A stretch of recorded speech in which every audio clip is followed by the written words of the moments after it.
factor tree of 354.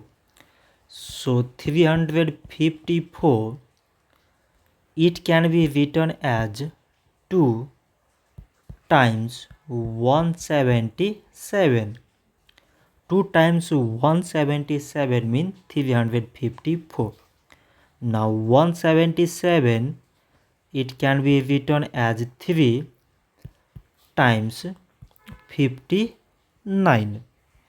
3 times 59 means 177.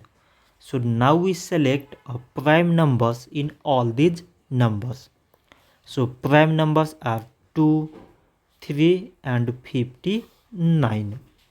So we can write 354 is equal to product of all these prime numbers, that is 2 times this 3 times this 59. So this much for today, and thanks for watching.